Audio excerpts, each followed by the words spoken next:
China, a land where the ancient and the modern happily coexist. Where to appreciate food is to appreciate thousands of years of Chinese inventiveness. A journey through culinary China is one signposted by quintessential Chinese icons.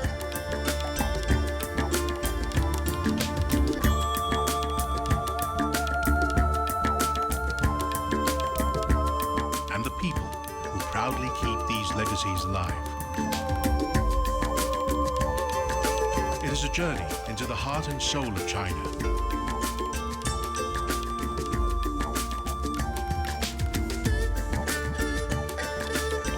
And the reign of the great dynasties.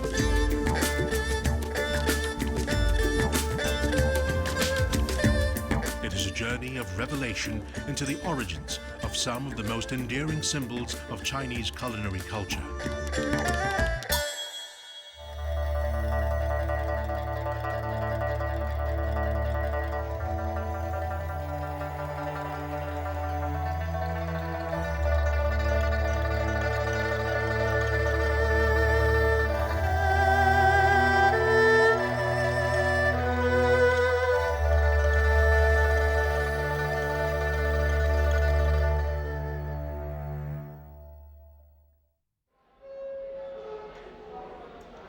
"6 a.m., Shanghai railway station. This is Lang Xiang. He's a man on a mission. He's on his way to the city of Ningbo, some 6 hours away. Traveling across the vast Chinese hinterland is common for Lang Xiang. It's a necessary part of his work. Even at the age of 76, he is fueled by a burning passion for what he does. Lang Xiang is an educator, historian, and archivist all rolled into one, and an unofficial spokesman for one of the most endearing symbols of things Chinese.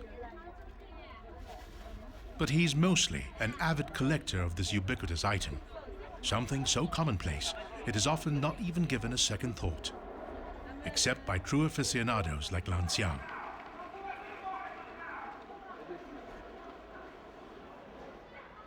我出门有一个最基本的想法，就是要去买筷子。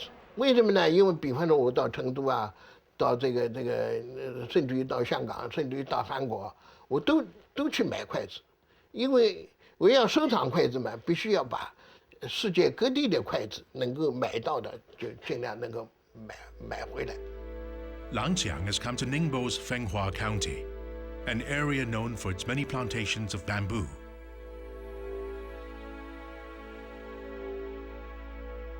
And this is where much of Fenghua's bamboo ends up, the Ningbo Shilin Arts and Crafts Factory.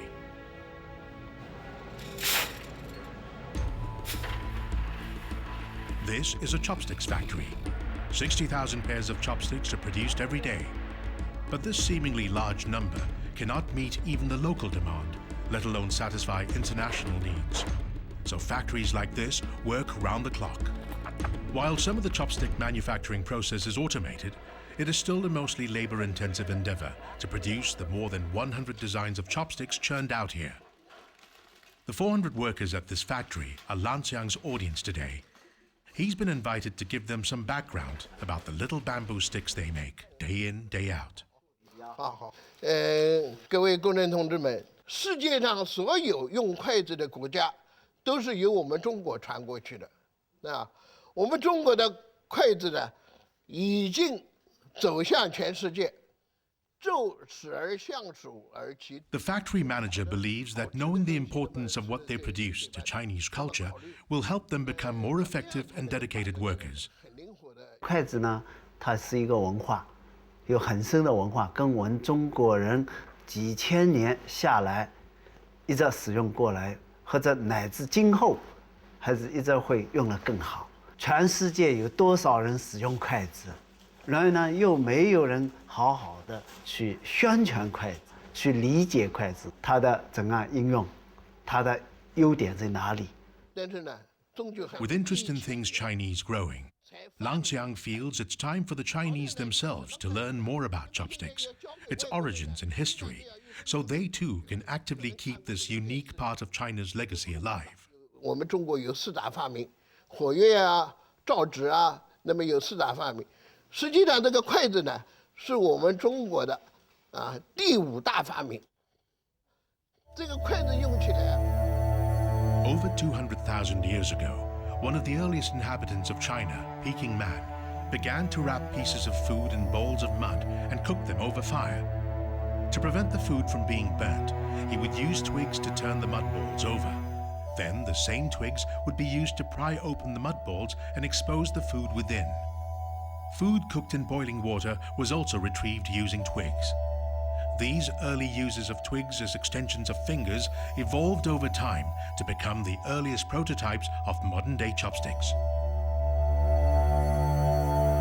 Typically 9 to 10 inches in length, with a rectangular cross-section blunted at one end and gently tapered along its length, each chopstick in a pair is a close copy of the other. This helps the user master the technique of brandishing them. 我们一般拿筷子是2/3的地方开始拿筷子，底下2，上面1，这样更加比较适合于就杠杆原理的一个最佳点。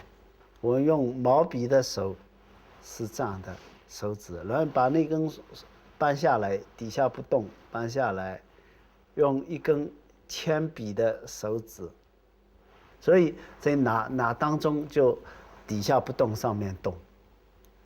那铅笔在动，毛笔没动。The Chinese call their chopsticks kuaizi, which means fast or nimble sticks. The term chopsticks appeared in the 17th century when sailors used the Pidgin English word chop, derived from the Cantonese word cup, meaning urgent, to describe the nifty invention. 我想验证，因为世界一直在讲的21世纪，我们中国人站起来。让我们把筷子竖起来。对。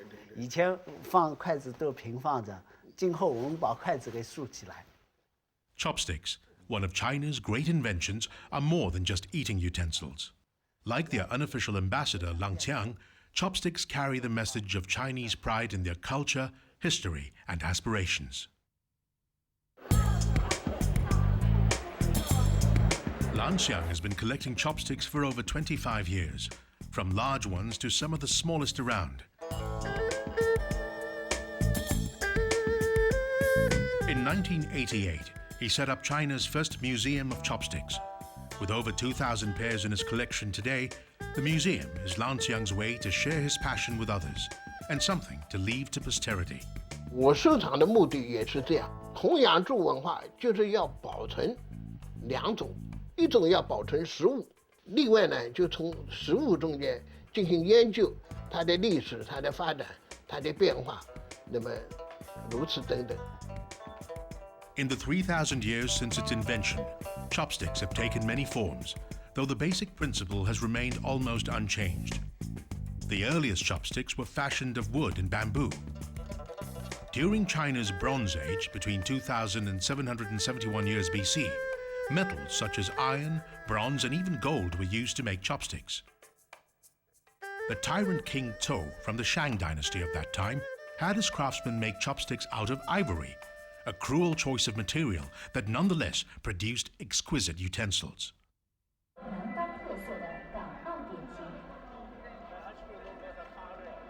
Shanghai is one of Langxiang's favorite hunting grounds for chopsticks. Here, the collector can find chopsticks crafted from buffalo bone or jade. But for Langxiang, it is ivory chopsticks that are most sought after. 这个橡皮筋呢，不大好看，你用这个白的线把它粘起来以后稍微好看一点。现在还在玩呢，弄完了以后白的这样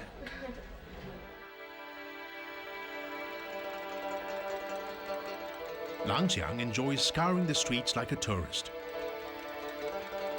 visiting shops like this to keep abreast of the latest developments in chopstick design. Business is brisk, as chopsticks are appreciated beyond their practical uses, as artistic representations of history and culture. The Japanese, Koreans, and Thais are also native chopsticks users. with slight variations, if any, to the basic design. And thanks to the Chinese diaspora, Chinese cuisine has traveled across the world. And with it, like a faithful companion, chopsticks too have made their way into international hands.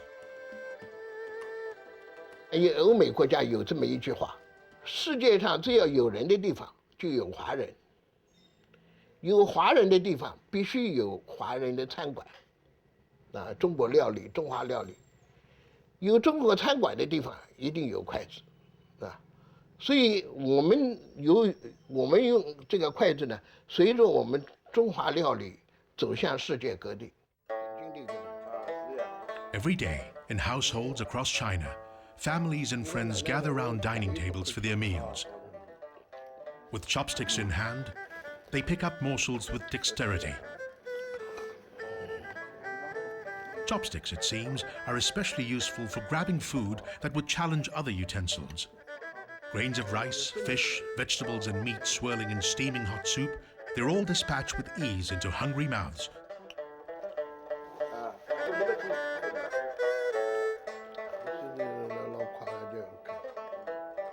But chopsticks are especially useful in negotiating the often slippery strands of yet another great icon of Chinese culinary history.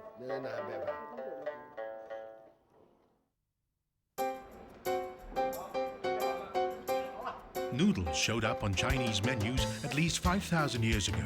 After 5 millennia, the Chinese have perfected a variety of noodle-making techniques, best demonstrated by master noodle chefs like these.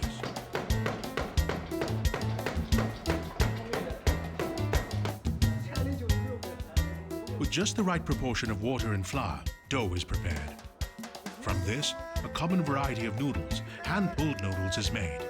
The noodle master, in 13 deft pulls of the dough, creates 4,096 strands of thread-like thin noodles in a matter of minutes.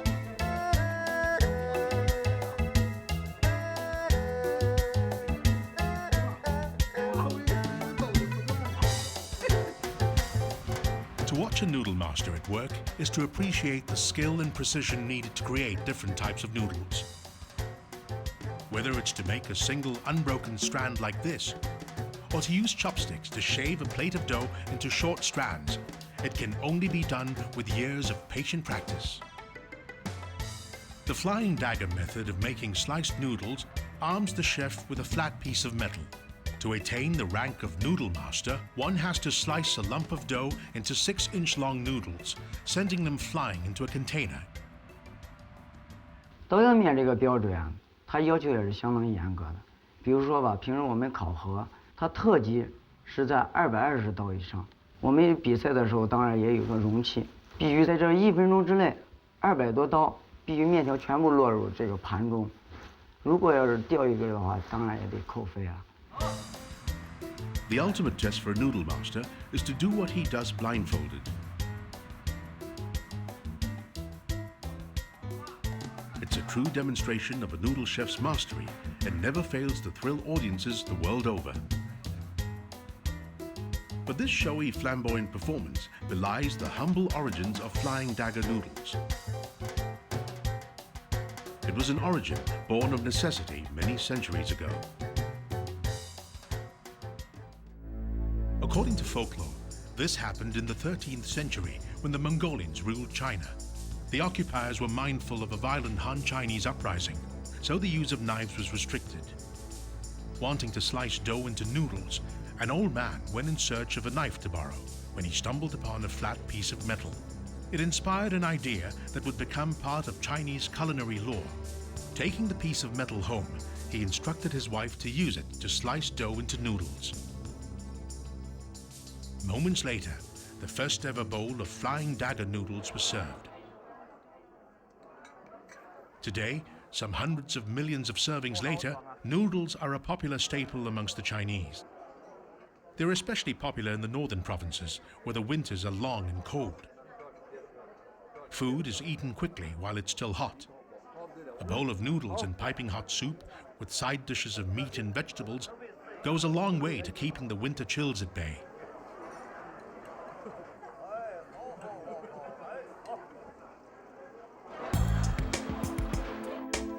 But noodles are more than just a staple. In the hands of the seriously noodle-minded, they make a versatile ingredient. Chinese noodle chefs have over the years created a variety of dishes, putting new twists to a 5,000-year-old ingredient.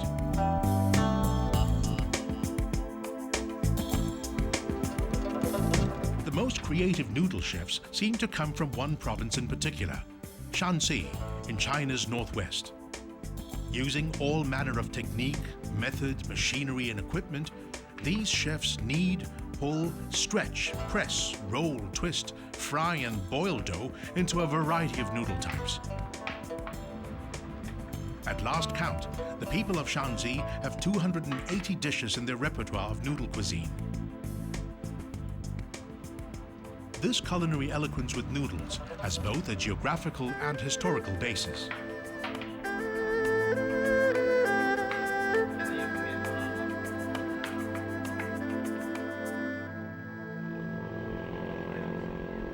The climate in Shanxi province is cold and harsh.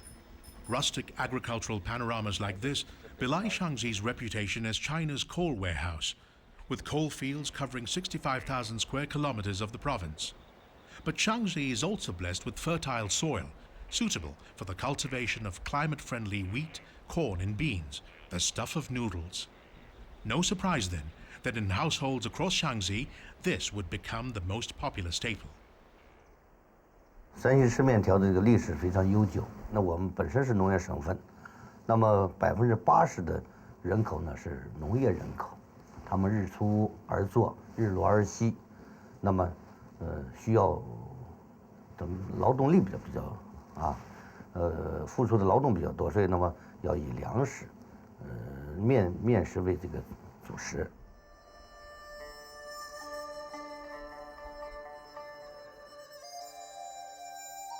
In Shanxi, noodle making isn't just for the hands of professional chefs.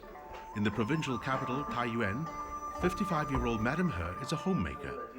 She believes making noodles is part of every Shanxi native's identity. It is a tradition handed down from one generation to the next. Every household in Shanxi has a wooden tabletop for making noodles. And Madame He has mastered the techniques for making over 10 types of noodles.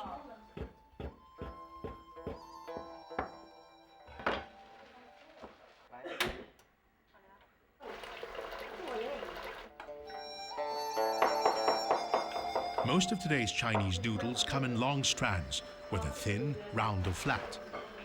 But the earliest noodles were quite different. Without the proper implements to cut or slice the dough, these noodles were made by simply pinching off small pieces of dough and tossing them into boiling water. But old way or new, one thing is evident. The people of Shanxi cannot do without their noodles. 因为从小来吧，就要常常习惯了，就好吃面，就炒面就加上蔬菜，就能吃饱，反正就和咱们南方人一样吧，他是好吃大米，我们山西人是好吃面。 Noodles are an inextricably Chinese culinary creation, a common thread that's woven into the everyday lives of over 1 billion people. 烧干面和这个拉面，就是标志着他们百姓过生日、结婚的时候就喜欢吃这个面，说是庆祝吧，就是标志着这个在能叉烧啊。Proof, perhaps, that in Shanxi province in the northwest of China, life really is a bowl of noodles.